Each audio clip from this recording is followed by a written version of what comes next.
Monday, and yeah, it's been a really busy week last week. Did Spain, we did breaking down, we got the Yurt, we did the Andalusian mountains, which were amazing, and what else did we do? We had the drive sorted, and then yeah, the olive harvest and the olives. It took us 3 days to do 2 patches, 2 days on ours. We're still not finished. There's a certain amount of aftermath to deal with. We've got to get all the dry sticks and a lot of the leaves out of the ones that we haven't bagged up yet, and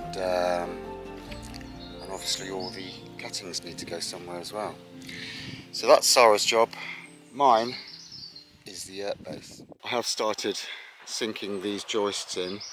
I've got one more to do, and then I need to take them all out and then cut the undersides of these ones here so they sit level with the rest of the framework. And then we've got intermediates to go in, and some bracing, and we're going to start thinking about treating this whole platform for insects. So yeah, there's a lot to do and a little time to which to do it, because we really need to get the Yurt up this week. It's living like we have done over the past couple of weeks is okay temporarily, but it's starting to wear a bit thin now. We need to be more organised. I can't sleep on the floor anymore. It's killing me. I'm too old. And yeah, so this needs to be up, but also we've got rain at the end of the week, and over the weekend. I don't know how much it's going to be. The problem that causes is that the outer layer of the Yurt is cut a little bit big, because once it's wet the first time it shrinks a little bit. So naturally we can't put it up in the rain. If it's going to be rainy next week, then that's going to stop us from improving our day-to-day lives. So let's crack on with this.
I mark their positions when they're in the correct places, and what I'm going to do is clamp this up.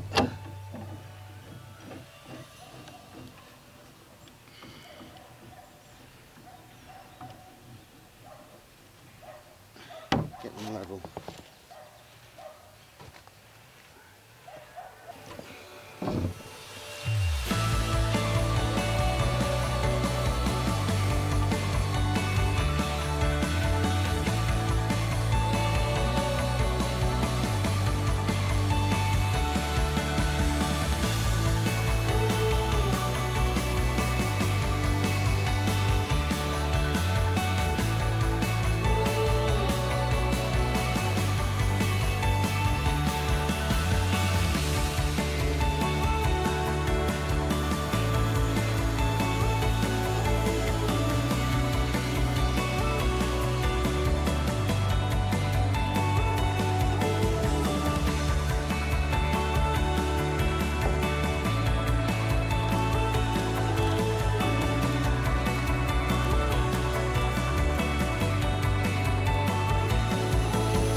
Okay, I cut 24 joints in 3 batches, as you could see.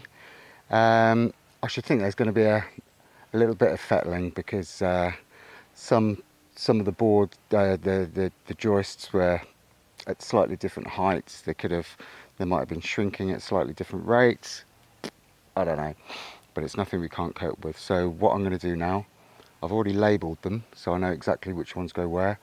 I'm going to put them all in their individual places and see if they fit, and I'll muck around with each one as I go along.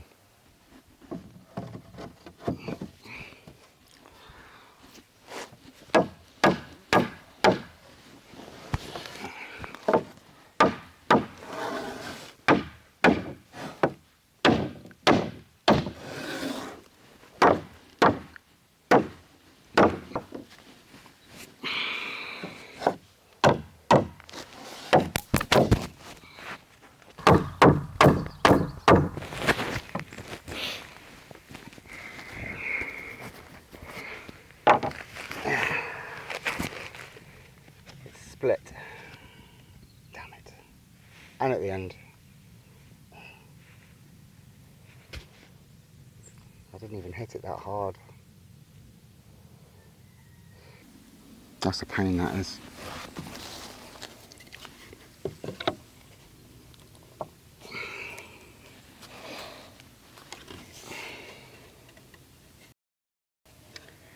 Okay. Maybe a bit too tight. Alrighty. Right, most of those went in okay. I had to cut a couple just so it'd fit. Unfortunately, one broke. So check this out. So it was a combination of things, primarily probably because I hit it too hard and it wasn't quite lined up.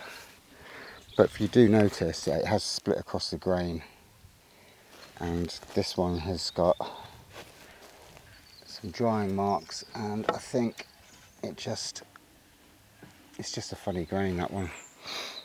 But I probably did hit it a bit hard. There's a slight ridge on this one, but I'll tap that down, put a screw in it. Same with this. These turned out okay.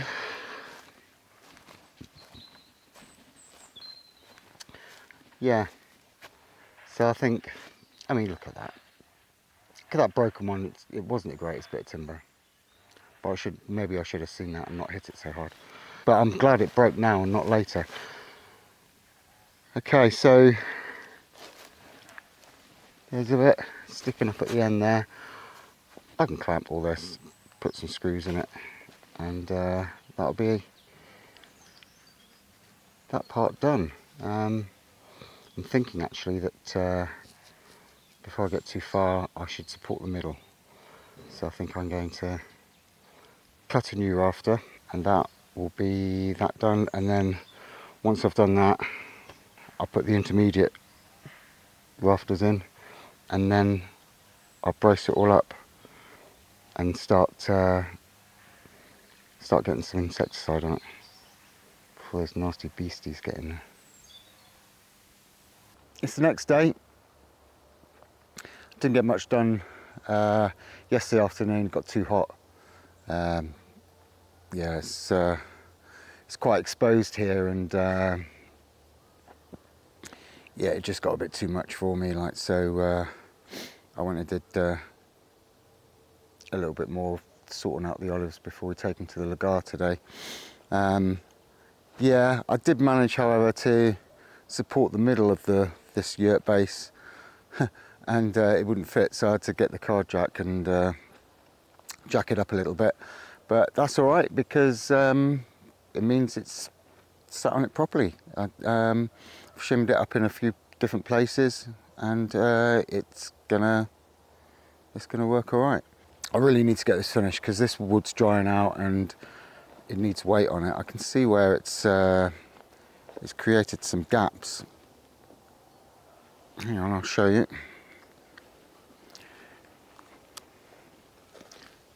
You see, and there's a particularly bad couple here. That's mad, isn't it? I don't think the wood's shrunk, I think it's just moved. So it's quite important that we get as much weight on here as possible, so when it does season, it seasons to the right shape. I've got a load of shims anyway, and I'll pack it up where necessary. But yeah, so let's crack on. The sun's coming up a bit further now. It's about 9 o'clock. Been at it for probably about an hour and a bit. It's amazing, really, how much you can get done when it's cool, which is my plan. So I'm not going to have a siesta. Well, I might have a siesta, but I'm gonna quit around about 2 o'clock or something when it gets really hot, and do something else inside. I've screwed the joints just so they don't move, because the sun's going to start drying this timber out significantly, all screwed down for when that happens. So I've started fixing the legs to the frame, which will then enable me to start bracing it for wind, because I don't want it toppling over. So put some diagonal bracing in and it should be good to go. Let's have a look. Instead of cutting joints in the posts, I've just used this bit of 4x1, packed it where the timber's moved or shrunk, and I've nailed them together. However, that will, if we look, when I put my diagonal bracing on, from the bottom of that post, and you can see there's about an inch there. So that's the tactics there. So if I can get a diagonal brace from down here to there, and bolt that in, that should be good. So I've gone round and done all those. I've nailed those in at the centre. That looks cool, doesn't it? I've nailed those in at the centre, and so they're going to be in place. What else have I done? Yeah, I've just screwed it at the joints. Oh, and I've also screwed the posts into the edges. So I've sunk the screw head. I've got a flat bit and made a little rebate for it. So I've screwed those down. They're nice long screws. They ain't gonna go nowhere. I've done that all the way around, and I've also screwed those. So I'm just gonna continue to put this bracing on. I'll trim the tool bits off once I'm finished, and yeah, then crack on with the diagonal bracing. Unfortunately, the 4x1 I've got isn't great. I probably won't use that. I definitely won't use that. Kindling, that's what it will be.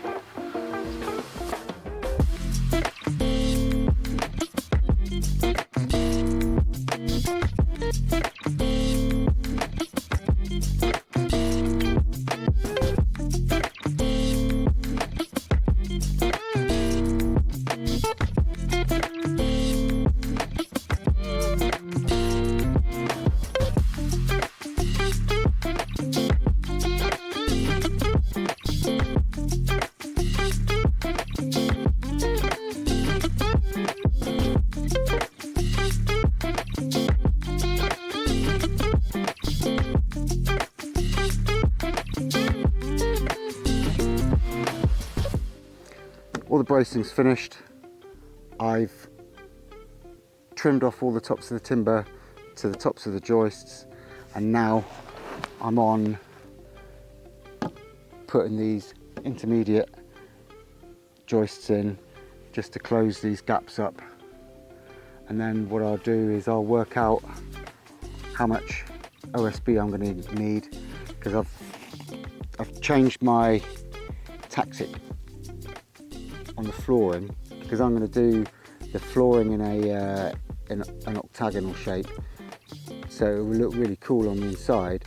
However, if there is like a deviation in any of these joists and I don't find the right edges, then I'm going to be screwed. So what I'm going to do is I'm going to put a layer of OSB over the top of it and as a subfloor, and then I'll put a finished floor on top of that.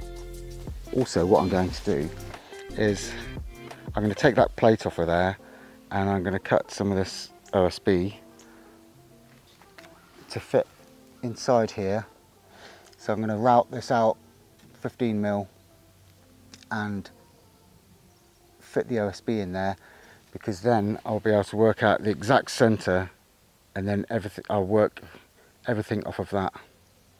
So I'll make a perfect circle. I don't think it's going to be too far off, but only time can tell. So, water, sun hat, and let's get these joints cut and these intermediates fit.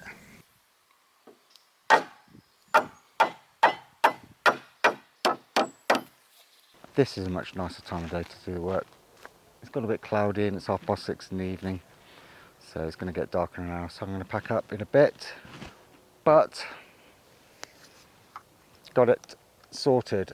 Okay, so the centre, I've just rebaited this bit of OSB in the middle, found the centre, measured it off, so at an arc, these are the points, you can see that, and that one, and this one's right on the edge. Obviously this one's just about right, and this. So all I need to go and do now is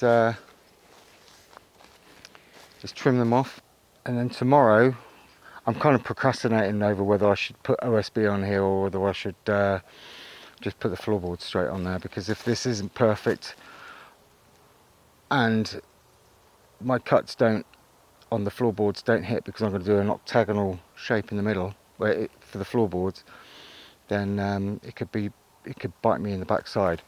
So I'm just going to do a little bit of thinking about it, but in the meantime I can start processing all the raw boards, well, the planed on the flat sides, but they need the edges sorting out and making sure they're straight and parallel. So I'll be doing all that next, and yeah, so I've got time to think about it and procrastinate a little bit more, I guess. Anyway, so that's it for tonight. I'll catch you later. So I got myself an alfresco workshop sorted out. Now the base is pretty much done, other than treating, which Sara's going to crack on and do this morning. I've got to process the timber so I can make the tongue and groove floorboards. So let's see what's going on. So I've got a pile of timber there, massive amounts of timber. That's 66 planks. Now I don't have anything to cut straight edge on them other than the track saw, so I'll cut a straight edge on them and then I'll put them through the table saw and make sure they're parallel, and that'll be good enough. And these ones here, they're for going around the edges, but I'll probably have to plane those so they're a bit thinner, so there's a bit more bend in them. But yeah, I think this will do for today. It was meant to be cloudy,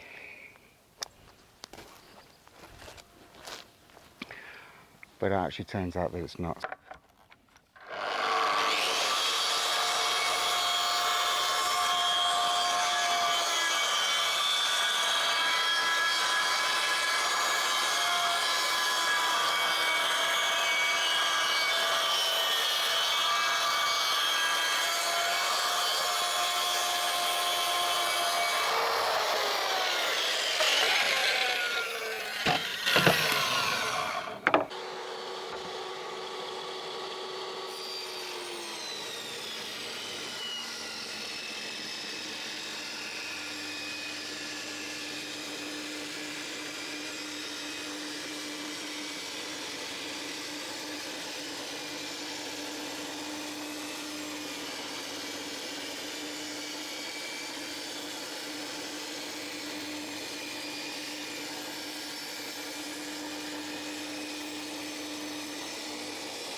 Finished trimming both edges. May put them just through the planer just to make sure they're all exactly the same size. Just put them through the thicknesser. But yeah. Oof. Bucket of sawdust. For the that'd be good for the compost and toilet. Yeah, so that's that. 66 boards processed. Just need to make sure they're all exactly the same size, and then tongue and groove. Yesterday I managed to finish machining the planks to the right size. I've still got to put the tongue and groove in it. I did, however, finish procrastinating about putting OSB on here first, and I decided to, because at the end of the day it's not about testing whether I got it right or not, it's about getting it right. I just want to get it done, and I want to get it done without making any mistakes. And the most important thing for me is actually the finish in the interior and having it in a nice hexagonal shape. Not hexagonal, octagonal. And so that's what I've decided. So let's have a look. Half of them are laid. One sheet does 1/8 of the octagon. So I've got an extra couple of sheets to do these end bits as well, so I'll rip those down just a little bit larger than what I need, and then fit those, and I can use these offcuts to make myself a great big compass to cut it into a circle. So that's the subfloor cut. It fits, and all we have to do now is take it all off, finish treating the wood for insects, and then we need to treat the undersides of it and the edges and screw it all back together, or nail it, because it'll be a lot quicker. But yeah, come and have a look.